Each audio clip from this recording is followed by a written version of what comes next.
Thank you so much. I am truly delighted to do this webinar. This is some event like this would make my mother proud, saying that you are going to speak to alumni and graduates of IITBHU. It's such a wonderful institution. It's historic. It's got a lot of legacy, probably the best in India and across the world. So today, in the next 20 minutes or so, I'll try and speak about the world of startups. And the title of my presentation is very simple. Are you game? And if you are, I'll move on to the next slide. But if you're not, you can drop off and have your cappuccino on the side and enjoy the evening and the sunset. But if you do that, you'll miss out on a great opportunity. The title of my talk, Brave New World, as was spoken in my introduction, and thank you for those kind words of introduction. I am truly humbled by those words, is a book by Aldous Huxley. It was set in 1931-32 time frame. It is a dystopian novel, but I have only borrowed the title. I have not borrowed the theme from the book. This presentation is not dystopian. This book actually, interestingly, got a lot of rave reviews and has been ranked number 5 by the Model Library in the best English novels of the 20th century. So yes, it's quite a path-breaking novel, but I have just borrowed the title of this book, not the theme. This gentleman that you see on your screen is Kevin Plank. Now, who is Kevin Plank? I'm going to give examples of some companies in the US specifically because maybe you've not heard of those companies. I'm not going to talk about Flipkarts and all the companies from India. Kevin Plank was the founder of a company called Under Armour. Kevin Plank was a football player in his University of Maryland. And what he realized that he was getting fed up, in fact, tired of carrying a huge bag full of his sweaty t-shirts after the game, sweaty undershirts. And there was no other way out because all these cotton undershirts were huge. You had to change 7-8 times. This is American football, not soccer. And he was a fullback. He's playing the fullback position in American football. He was wondering, is there a solution to this problem of carrying so many shirts, so many undershirts? And he came out with a unique material which was absorbent, sweat absorbent, and could help thereby you could carry just one t-shirt and get on with the game. Because he had friends in the league, he made that t-shirt and showed it to his friends. They all loved it. And therein started the story of Under Armour. He started the company Under Armour. And at one point of time, and this should be an inspiration for some of his startup founders, he did not even have money to pay for a toll. He had $2 toll to be paid. And he told the lady at the counter, I'm a startup founder. Sorry, I don't have money. Can you please let me through? And he was let through. Today, Under Armour has revenues of exceeding $5 billion, $5.7 billion. It's a leading brand of undershirts and various other accessories. So this will give an inspiration of how startup founders start with a very simple idea. What was the idea? To ensure that we do not have to carry a bag full of sweaty undershirts after a game, just one undershirt. And that's how Under Armour is today a $5.7 billion company. He hasn't solved a huge problem, but he solved a problem which was really, really required to be solved. It's not a big problem, but a simple problem. And that problem has led to a $5.7 billion company. Let me talk about today's scenario. It's unprecedented, and I think all of us should salute all the health workers and essential services workers who are out there keeping the cities going and keeping our hospitals going. So there are 3 possible scenarios as you see on the screen. Vaccine within 12 months. There is a lot of talk about how they're fast tracking the entire life cycle of a vaccine, which normally takes years, and they're hoping to do it within months. The other option, scenario 2 is we have natural immunity in 2 years. And scenario 3 is there's no clear endpoint. There's a new normal. I won't subscribe to scenario 3, and hopefully we should see scenario 1 happening soon. But yes, these are tough times. These are unprecedented times. We have never seen a pandemic before. at least in my lifetime, and we have to figure out how to live with it. But what is it that is required for a startup at this point of time? What is the one single quality you as a startup founder have to thrive and grow and survive in this scenario? And the single most quality is resilience. Before pre-COVID, one used to always talk about a startup founder having a killer instinct, having a growth mindset, startup founder saying that she or he wants to conquer the world, agility, have to be driven. All that is history now. Now, one single quality which is required is resilience. You have to figure out how to survive and thrive in the world and, in fact, change the world. And if you have to look at some inspiration of whom to look at in these times, don't look at the flower petal, look at the ant on top of the flower petal. An ant is a very interesting insect. It never quits. Try stopping an ant, it will go around, it will go below, it will go above, but it will go to its destination. It never gives up.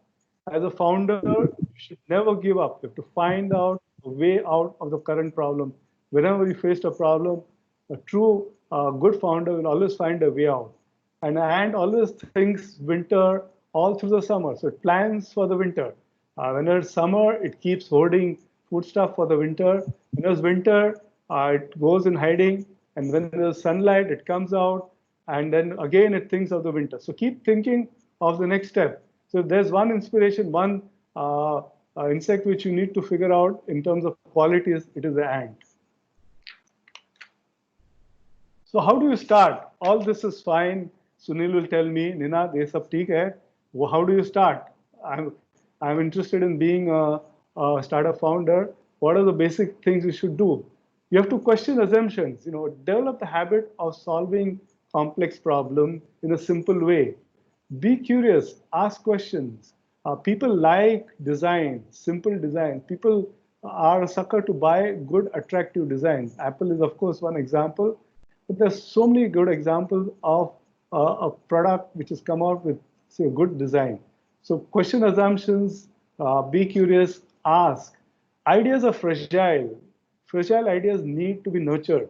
It could be a co-founder, it could be a mentor, it could be people like us, startup people who fund startups. But they are fragile, they need to be nurtured. Even a small innovation can move the needle. No innovation is big or small.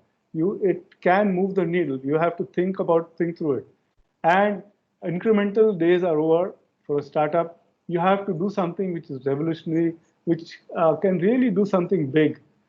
And don't make the mistake of thinking that if you get some limited funds, that is success. It is really the starting point.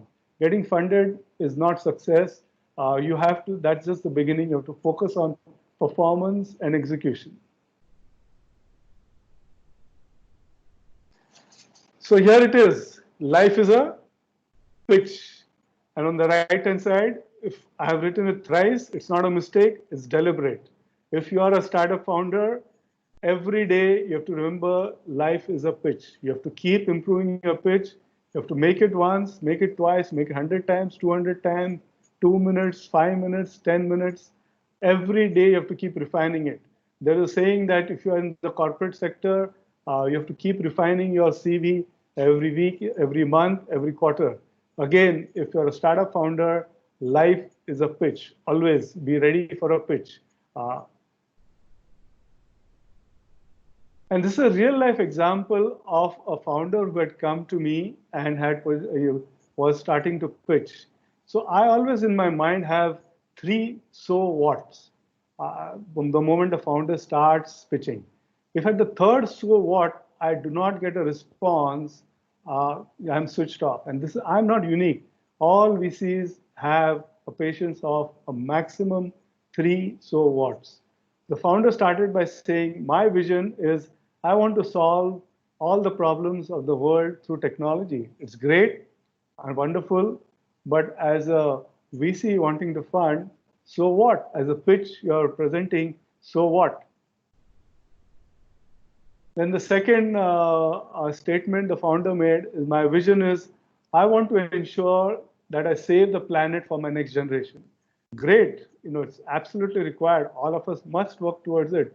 But here you're making a pitch for a business idea for raising funds. So the second question was, so what? So I'm on the last and the third question of so what. If that time it is not answered, that is it. It's history. I've given three chances and the person hasn't responded. And finally, fortunately for that person, he said, my vision is I want to build palm-sized solar panels which have the functionality of a large panel. Aha, I said, here you are. So remember, you have the first 60 seconds to grab the attention of the person you're pitching to. This is a very, very different world. You do not have the luxury of a 2-hour presentation to grab the attention of someone you're pitching to. First 60 seconds, if you are not able to answer in the third so what you're doing, you have lost the battle.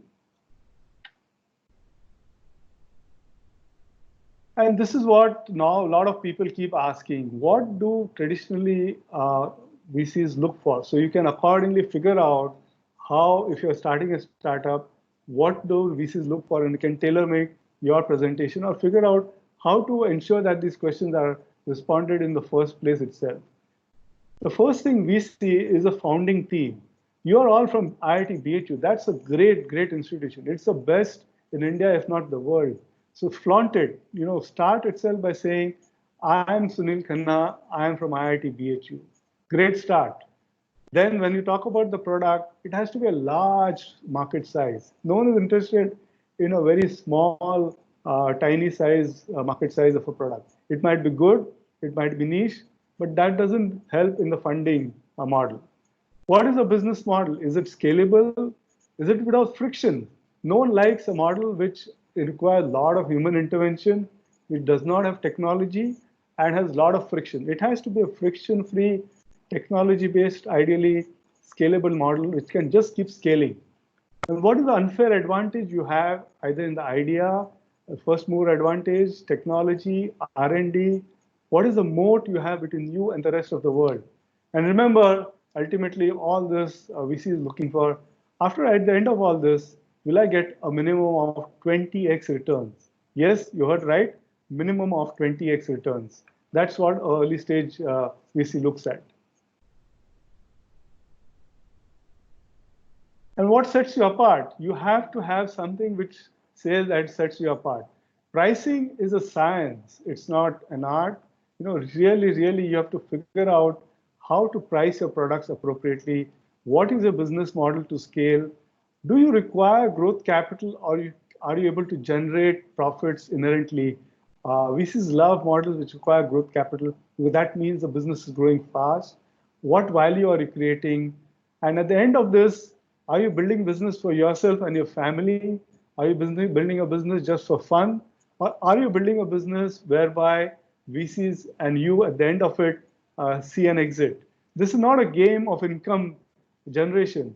This is a game of wealth generation. Are you creating wealth? Then you're on. Are you creating income? You're definitely not in the game. So you need to think through all what you're doing. Now let me speak a little bit about what has now changed, and then I'll talk later on of the opportunities around it. All of us know the business world has changed forever. It's not going to be the same anymore. We will get back to normal at some point of time, hopefully soon, keep fingers crossed. But even if we get back to normal, the business world and some of the rules and habits would have changed forever. Firstly, there is enormous focus now, and there will continue to be, on employee health. We had seen, many years back, around 15 years back, the whole emphasis on security in the company. And now you'll start seeing focus on health, whether it's health monitoring, whether it's social distancing in terms of the way you sit, all of it, all of the above. You will see an enormous focus on health and hygiene in the company itself, not just the person, and a huge shift to digital. The very fact that we're having this webinar shows that all of you folks are quickly embracing the new world of digital, new models of communication and collaboration with a lot of security. Everything will be through communication, and collaboration will be online. So new tools which are help to ensure that your work can happen efficiently online will be critical and important. And work from home is now a mainstay. It is part of a main reality. It is not something, a passing fad, but it will here to stay. It is becoming mainstream. It will become mainstream. My belief is even after we have a normalcy, it will continue to remain mainstream. And I had said this in an article much before TCS announced. My article is called "Your Show Must Go Online," and I had mentioned this that it will become mainstream. I had also mentioned that all decision making will become decentralized, and I had said that probably we won't have head offices now. Long live head offices. Head offices will be dead. They'll turn to museums. That may not happen, but certainly the trend is towards people working from home. Interestingly, TCS announced that by 2025, they'll have only 25% of the 4.5 lakh people, employees working from office. So they call it 25-25. That's a staggering number. And all of us know that whatever TCS says, they implement, they execute. So TCS has shown the way that if they have 4.5 lakh employees, only 25% will come to office. So the bottom line is work from home is mainstream. If it can happen, work from home, obviously there are certain activities which cannot happen like manufacturing and other activities. But if you can really work from home, it will be far more productive and you will work from home. So this is now the new reality, and that will lead to a lot of lifestyle changes. And at a personal level, every person will again focus on personal health and hygiene. Travel will reduce dramatically. Earlier people used to travel a lot. That will go down dramatically, and there'll be huge change in consumption patterns. I'll speak a little bit more about consumption patterns on the next slide. So this is the brave new world we are looking at. So what is your go-to market if you have already got a startup, or if you're thinking of a startup or planning to have one? Online is the way to go. So if you have a distribution model, let's say you're doing a product, let's say a non-alcoholic beer, which was based on distribution in various stores. Suddenly you find that you don't have all the stores and the distribution model. You have to pivot to a pure online model. So if you're offline, you have to pivot to online. If you're online from the beginning, you have to make it far more robust. The new economy is B2H, business to home economy. Today, more than 91% of the world's population is sitting at home and working from home or living at home. This is so unique. And it will lead to a very different way of consumption. Everything a person wants is to be consumed at home, whether it's food, data, entertainment, collaboration tools, work. So whatever you're thinking of, you have to now cater to this new B2H economy, where you have a business model which caters and delivers products and services to a consumer sitting at home. In fact, this is a once in a lifetime opportunity. Never again you will ever have a situation where almost an entire set of consumers is sitting at home. You can target these consumers easily. You can have your products according to their specification. You can build a subscription model. It is getting very popular in India. It started in the US. A lot of people have subscription models. In India, it's starting to get popular. But you cannot have a subscription model which have an existing model on top of which you build a subscription model. You have to start it from scratch. So all these are new models catering to a new economy, which is a B2H economy. And you have to start owning the customer now. If at all, you can have some of the e-commerce platforms of partial distribution, but owning a customer from from acquiring right to satisfaction and and handling customer issues, the entire customer journey ideally should be owned by you. And it is possible today. Today, a lot of companies are using are owning the entire chain by cutting out all the middlemen. And by that, they're able to give products at a better price to the end consumers. They're able to interact with the consumers. They're able to have micro influencers talk to these consumers. And it is possible to build an entire product line and a service line where you own the customer level. Let me give an example of a company in US. It's called Casper, CASPER. They started with the theory that going to a shop and buying a mattress is very, very painful. So they started with the concept of mattress in a box. So you don't have to go to a shop and look at the various mattresses. You bought an apartment or rented an apartment, just order a Casper mattress and it gets delivered to you in a box. It's the world's best mattress, they claim, and it's simple, no decision making. And with this concept of acquiring customer and delivering to customer direct without a distribution model, they really did well. Within the first 2 years itself, they clocked revenues of close to $100 million.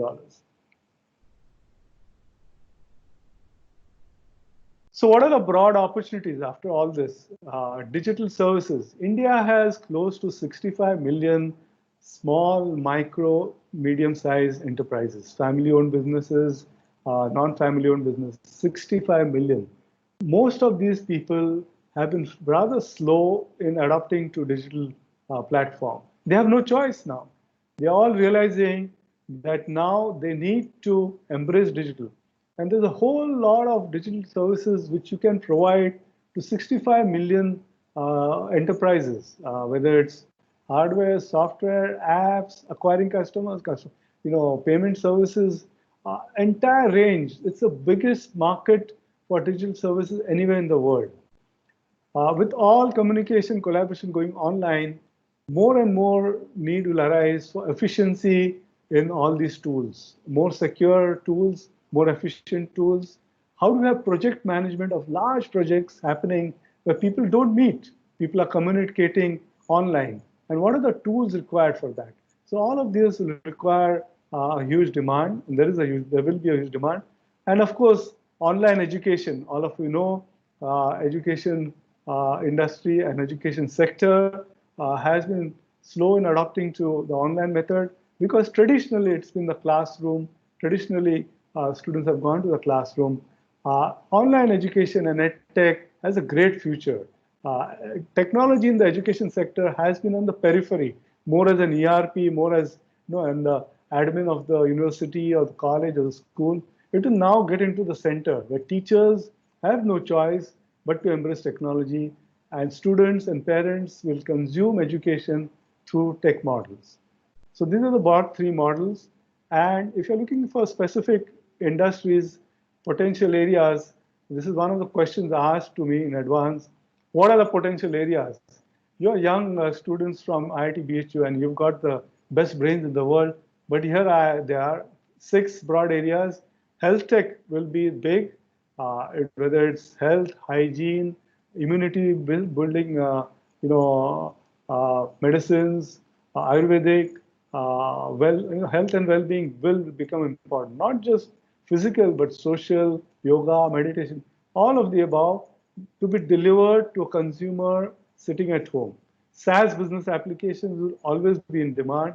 Indian companies, there are some of them which have done very well on the global field. But I think here, being IIT engineers, you have a great opportunity to build some global SaaS business applications. Deep tech and AI, again, everything is going to go the AI route. Whether it's financial services or all of any industry, they all become, go towards AI. Agri-tech is something which has not seen as much investment and as much focus. That's the next big industry. In financial services, I would bet on neobanks. These are financial companies based entirely on technology, friction-free, no human contact, and obviously EdTech. So these are broad 6 areas which are all weather companies. It's not something which are just because of post-COVID. It is not just next 3 months. These are companies which are there to last for a long time. So you have to build companies which are in tune with the present reality and they last for a long period of time. And these are some broad indicators. Let me slowly wind down my presentation by this quote. This is a quote by Sir Winston Churchill. Never waste a good crisis. There's a huge crisis in front of us. There's a huge pandemic, and there's a huge amount of problems you're facing, but don't waste a good crisis. Think of something different. Think of something new. Remember, companies like Google and Amazon were born during a crisis, the crisis of 1980s, 90s. During each of these crises, some huge global companies were born. And I'm hoping and praying now this crisis is upon us. A large global company is formed in India by someone from IITBHU. This is not a Photoshop. This is a true picture of a student. It's a long story. I'll make it in exactly 60 seconds. I was in Vietnam. This is a place which is around 100 miles away from Vietnam, a very small town. This student, when I was in AppTech, was studying animation in a very small center.